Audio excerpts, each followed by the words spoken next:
Una tarde me encontraba sentado en mi laboratorio. El sol se había puesto, y la luna salía por el horizonte marino. No había jur suficiente para seguir trabajando y permanecía ocioso, pensando si debía dar por terminada mi jornada, o si, por el contrario, debía apresurarme a concluir mi trabajo.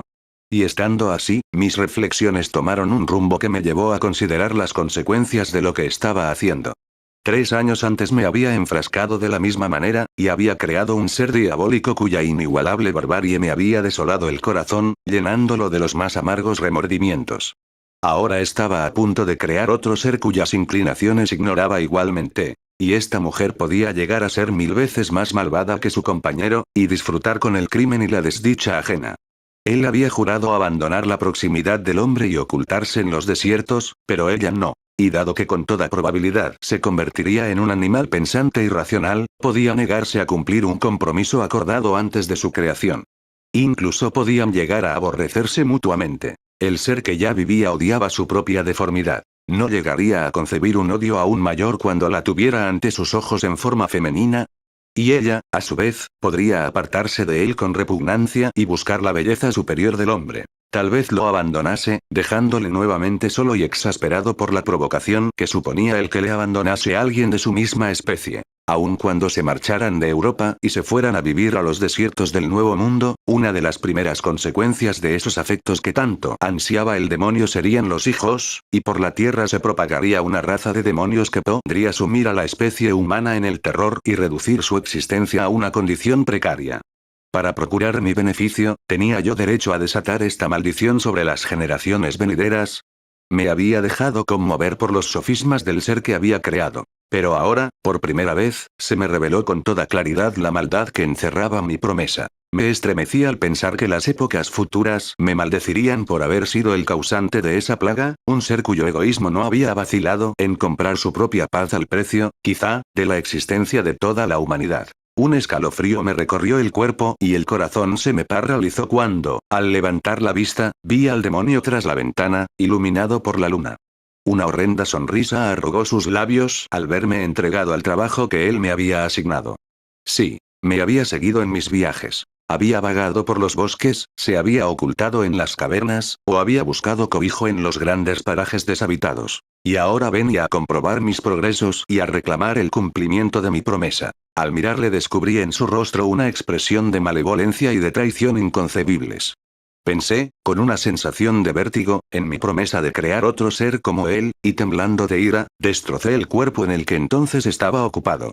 Al verme destruir la criatura de cuya futura existencia dependía su felicidad, el desdichado profirió un aullido de diabólica desesperación y venganza y desapareció. Salí de la habitación, cerré la puerta y me prometí solemnemente no volver a reanudar jamás este trabajo. Luego, con pasos vacilantes, me dirigí a mi aposento. Estaba solo. No tenía a nadie que me ayudase a disipar la tristeza que sentía y me aliviase de la insoportable opresión que me producían los más terribles pensamientos. Permanecí varias horas junto a la ventana contemplando el mar. Estaba casi inmóvil, pues los vientos habían amainado, y toda la naturaleza descansaba bajo la mirada plácida de la luna. Unas cuantas embarcaciones de pesca moteaban el agua, y de cuando en cuando la brisa suave hacía llegar hasta mí las voces de los pescadores que se llamaban unos a otros. Sentía el silencio, aunque apenas tenía conciencia de su extraordinaria profundidad. Hasta que de pronto mi oído captó súbitamente un chapoteo de remos cerca de la orilla, y una persona saltó a tierra cerca de mi casa. Pocos minutos después oí crujir la puerta, como si alguien tratase de abrirla con suavidad. Me estremecí de pies a cabeza. Tuve el presentimiento de quién era y sentí deseos de despertar a los campesinos que vivían en una cabaña no muy alejada de la mía. Pero me venció esa sensación de impotencia que tan frecuentemente acompaña a las pesadillas angustiosas, cuando uno pugna por huir de un peligro inminente y siente clavado en el suelo. Luego oí ruido de pasos en el pasillo. Se abrió la puerta y apareció el desdichado a quien tanto temía. Cerró la puerta, se acercó a mí y dijo con voz sofocada: ¿Qué está? Has destruido la obra que habías empezado. ¿Qué es lo que pretendes? ¿Te atreves a romper tu promesa? He soportado el sufrimiento y la miseria. He abandonado Suiza contigo. He recorrido las riberas del Rin, las islas de los sauces y las cimas de sus montes.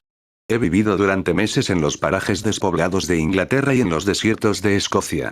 He soportado incontables fatigas, el frío y el hambre. ¿Y te atreves ahora a destruir mis esperanzas? Vete. En efecto, rompo mi promesa. Jamás crearé otro ser, como tú, con tu misma deformidad y malevolencia. Esclavo, antes traté de razonar contigo, pero te has mostrado indigno de mi condescendencia. Recuerda que tengo un gran poder, te consideras miserable. Pero yo puedo hacerte tan desdichado que la luz del día te resulte odiosa.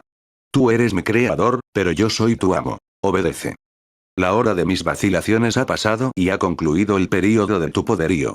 Tus amenazas no pueden moverme a ejecutar ninguna maldad. Al contrario, me confirman en mi decisión de no crearte una compañera de perversidades.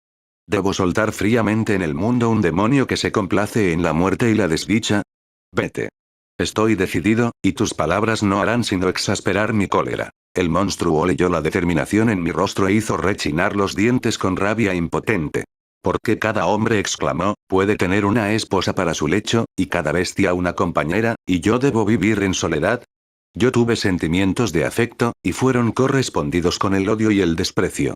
Hombre, tú podrás odiarme, pero ten cuidado. Pasarás tus horas sumido en el terror y la desdicha. Y no tardará en caer el rayo que ha de arrebatarte para siempre la felicidad. ¿Pretendes ser dichoso, mientras yo me arrastro bajo el peso insoportable de mi desdicha? Podrás aplastar mis otras pasiones, pero aún me queda la venganza. En adelante, la venganza será para mí más querida que la luz y los alimentos. Puede que yo muera. Pero antes, tú, mi tirano y verdugo, maldecirás el sol que alumbra tu miseria. Ten cuidado, porque no conozco el miedo y soy, por tanto, poderoso. Vigilaré con la astucia de una serpiente, a fin de morder con su vene. No. Te arrepentirás de las injurias que me infliges. Calla, demonio, repliqué, y no envenenes el aire con tus malvadas palabras. Ya te he comunicado mi decisión, y no soy ningún cobarde para rendirme a las amenazas. Déjame. Soy inexorable. Bien. Me voy. Pero recuerda esto. Estaré a tu lado en tu noche de bodas. Me revolví, y exclamé. Malvado. Antes de que firmes mi sentencia de muerte, asegúrate de que estás a salvo. Quise agarrarle. Pero él me eludió y abandonó la casa con precipitación. Unos instantes después le vi subir en su barca y surcar las aguas a la velocidad de una flecha, perdiéndose enseguida entre las olas. Volvió a reinar el silencio, pero sus palabras aún resonaban en mis oídos. Yo estaba furioso, con unas ganas inmensas de perseguir al que me había arrebatado la paz y precipitarle al fondo del mar. Inquieto y desasosegado, me puse a pasear de un lado a otro de la habitación, mientras mi imaginación evocaba mil imágenes que me atormentaban y herían. ¿Por qué no le había seguido y entablado con él una lucha a muerte? Le había dejado marcharse, y se había dirigido hacia tierra firme. Me estremecí al pensar quién podía ser la siguiente víctima sacrificada a su insaciable sed de venganza. Luego pensé otra vez en sus palabras. Estaré a tu lado en tu noche de bodas. Ese era, pues, el plazo que fijaba para el cumplimiento de mi condena. Esa era la hora en que yo debía morir, para satisfacer y apagar a un tiempo su rencor. Semejante perspectiva no me asustaba. Sin embargo, al pensar en mi amada Elizabeth, en el llanto y el dolor interminable que la embargarían al ver a su esposo bárbaramente arrebatado de su lado, acudieron a mis ojos las primeras lágrimas que derramaba desde hacía muchos meses. Y decidí no caer ante mi enemigo sin presentarle una lucha encarnizada. Pasó la noche y el sol se levantó por el horizonte del mar. Mis sentimientos se habían calmado, si puede hablarse de calma cuando la violencia de la furia nos hunde en las profundidades de la desesperación. Salí de la casa, horrendo escenario de la disputa de la noche anterior, y fui a pasear por el borde del mar, que casi se me antojaba una barrera insalvable entre mis semejantes y yo. Es más, me asaltó el deseo de que fuese efectivamente así. Deseé quedarme para siempre en aquella roca inhóspita, olvidado de todos, es cierto, pero sin que me turbase ningún súbito infortunio.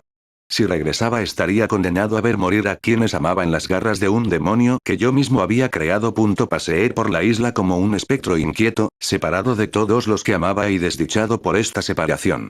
Cuando llegó el mediodía y el sol alcanzó su cenit, me tumbé en la hierba y me invadió un profundo sueño. Había estado despierto toda la noche anterior, tenía los nervios alterados y los ojos inflamados por la vigilia y el sufrimiento.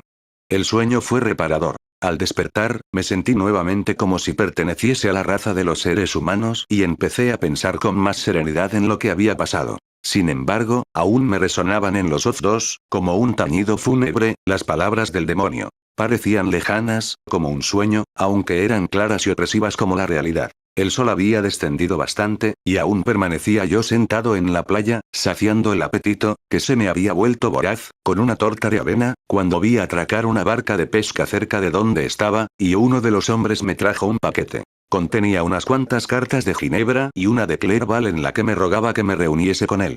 Decía que estaba perdiendo el tiempo inútilmente, que los amigos que había hecho en Londres le habían escrito rogándole que regresase para ultimar las negociaciones que habían iniciado con una empresa india.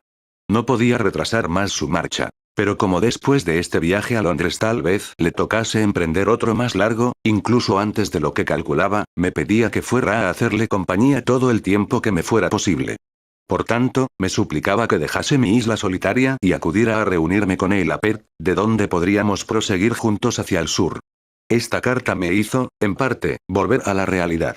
Por lo que decidí que abandonaría la isla 2 días después. Sin embargo, antes de partir, tenía una tarea que cumplir, y solo de pensar en ello sentía escalofríos. Debía empaquetar mis instrumentos químicos, para lo cual tenía que entrar en la habitación donde había llevado a cabo mi espantoso trabajo y manipular aquellos utensilios cuya sola visión me producía náuseas. A la mañana siguiente, cuando rompió el día, hice acopio de valor y abrí la puerta del laboratorio. Los restos de la criatura inacabada que había destruido yacían esparcidos por el suelo. Casi me pareció como si hubiese despedazado la carne viva de un ser humano. Me detuve para recobrarme, y luego entré en la cámara. Con mano temblorosa, saqué los instrumentos de la habitación. Pero pensé que no debía dejar que los restos de mi obra despertasen el horror y las sospechas de los lugareños, así que decidí meterlos en un cesto con gran cantidad de piedras y arrojarlos al mar esa misma noche. Entretanto, me senté junto a la orilla y me dediqué a limpiar y ordenar los aparatos químicos. Desde la noche de la aparición del demonio, mis sentimientos habían cambiado por completo. Hasta entonces había pensado en mi promesa con negra desesperación, como algo que debía cumplir, fueran cuales fuesen sus consecuencias. Ahora, en cambio, era como si me hubiesen arrancado una venda de los ojos y viera claramente por primera vez. Ni por un instante se me ocurrió reanudar mi tarea. La amenaza que había oído pesaba sobre mis pensamientos, pero no se me ocurría que pudiera hacer nada por evitarla. Estaba íntimamente convencido de que crear otro ser como aquel demonio suponía un acto de egoísmo de lo más indigno y atroz, y había desterrado de mi mente todo pensamiento que me indujese a una conclusión diferente. Entre las 2 y las 3 de la madrugada salió la luna. Entonces embarqué el cesto a bordo del pequeño esquife y me alejé unas 4 millas de la costa. El lugar estaba perfectamente solitario. Unas cuantas embarcaciones regresaban a tierra, pero yo navegaba en dirección opuesta. Me parecía como si estuviese a punto de cometer un crimen espantoso y evitaba con estremecida ansiedad cualquier encuentro con mis semejantes. En determinado momento, la luna, que hasta entonces había estado clara y despejada, se ocultó súbitamente tras una espesa nube. Aproveché esos minutos de oscuridad y arrojé el cesto al mar, escuché el gorgoteo que hizo al sumergirse y me alejé del lugar. El cielo se encapotó. El aire era puro, aunque frío por la brisa que se estaba levantando del nordeste. Sin embargo, esto me animó y me produjo unas sensaciones tan gratas que decidí demorarme en este paseo. Fijé la caña a la vía y me tendí en el fondo del bote. Las nubes ocultaban la luna. Todo estaba oscuro y solo se oía el chapoteo del bote cuando la quilla cortaba las olas. El murmullo me apaciguó y al poco rato me quedé profundamente dormido. No sé cuánto tiempo estuve dormido, pero al despertar me encontré con que el sol se había elevado ya considerablemente. El viento era fuerte y las olas amenazaban sin cesar la seguridad de mi pequeño esquife. Me di cuenta de que el viento soplaba del nordeste y que debía de haberme alejado bastante del punto donde había embarcado. Traté de cambiar de rumbo, pero enseguida me percaté de que si volvía a intentarlo el bote se llenaría de agua. En esta situación, mi único recurso era navegar a favor del viento. Confieso que estaba un poco asustado. No llevaba brújula conmigo y conocía tan superficialmente la geografía de esta parte del mundo que el sol me era de muy poca utilidad. Podía ser impelido hacia el anchuroso Atlántico para sufrir allí todas las torturas del hambre o ser tragado por las inmensas olas que rugían y me zarandeaban. Hacía ya muchas horas que estaba en el mar y sentía los tormentos de una sed ardiente, preludio de mayores sufrimientos. Miré a los cielos cubiertos de nubes que, arrastradas por el viento, se sucedían unas tras otras. Y miré el mar, que iba a ser mi tumba. Demonio, exclamé, se ha cumplido tu propósito. Pensé en Elizabeth, en mi padre y en Clerval. Todos quedarían a merced del monstruo, que podría saciar en ellos sus pasiones sanguinarias y crueles. Esta idea me sumió en unos pensamientos tan desesperados y espantosos que aún ahora, cuando el telón está a punto de caer ante mí para siempre, me estremezco al recordarlo. Así transcurrieron unas horas. Gradualmente, a medida que el sol descendía hacia el horizonte, el viento se fue convirtiendo en una brisa moderada y el mar se limpió de cabrillas. Pero estas dieron paso a una fuerte marejada. Me sentía mareado y casi incapaz de sostener la caña, cuando de pronto vi una raya de tierra por el sur. Dado lo exhausto que estaba por el cansancio y la espantosa incertidumbre que había venido soportando durante varias horas, esta súbita esperanza de vida me llegó al corazón como un torrente de cálida alegría, y las lágrimas me asomaron a los ojos. Qué mudables son nuestros sentimientos, y qué extraño es ese apego que tenemos a la vida, aun en la más negra desdicha. Confeccioné otra vela con parte de mi ropa y enfilé la proa ansiosamente hacia aquella tierra. Su aspecto era salvaje y rocoso, pero, al acercarme, pude divisar con facilidad vestigios de cultivo. Vi embarcaciones cerca de la costa, y me encontré de repente devuelto al mundo civilizado. Seguí atentamente las sinuosidades de la costa y avisté un campanario que finalmente surgió de detrás de un pequeño promontorio. Como me encontraba en un estado de extrema debilidad, decidí navegar directamente hacia el pueblo, donde encontraría comida fácilmente. Por fortuna llevaba dinero conmigo.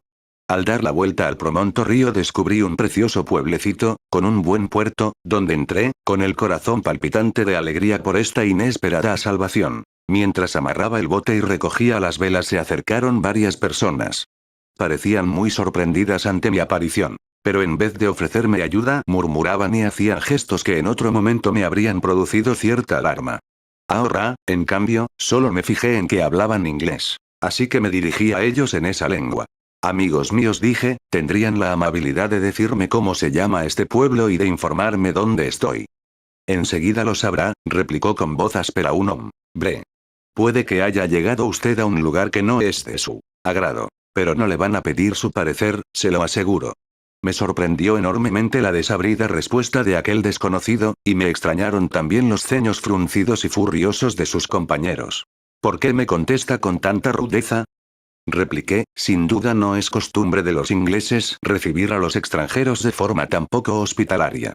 No sé cuál será la costumbre de los ingleses, dijo el hombre, pero la de los irlandeses es odiar a los malvados. Mientras tenía lugar este extraño diálogo, observé que se acercaba más gente. Sus rostros expresaban una mezcla de ira y de curiosidad que me irritaba, y en cierto modo me alarmaba. Pregunté el camino hacia la posada, pero nadie me contestó. Luego eché a andar y un murmullo se elevó de la multitud mientras me seguía y me rodeaba, hasta que un hombre malcarado se me acercó, me dio unas palmadas en el hombro y dijo: «Vamos, señor. Debe acompañarme a casa del señor Kirwin, a darle cuenta de su presencia». «¿Quién es el señor Kirwin? ¿Por qué tengo que darle cuenta de mí? ¿No es este un país libre?» «Sí, señor. Libre. Para las gentes honradas. El señor Kirwin es el magistrado, y usted debe dar cuenta de la muerte de un caballero, al que encontramos anoche asesinado». Esta respuesta me sobresaltó. Pero enseguida me recobré. Yo era inocente, eso podía probarse fácilmente. Así que seguí a mi guía en silencio, y este me condujo a una de las mejores casas del pueblo. Yo estaba a punto de caerme de cansancio y de hambre, pero viéndome rodeado por la multitud, juzgué prudente hacer acopio de todas las fuerzas que me quedaban, a fin de impedir que mi debilidad física fuese considerada temor o conciencia culpable. Poco me esperaba yo la calamidad que me iba a abrumar poco después, ahogando con su horror y desesperación todo temor a la ignominia o a la muerte. Pero debo detenerme aquí, ya que necesito de toda mi fortaleza para evocar, según los recuerdo, los espantosos sucesos que voy a relatar con detalle.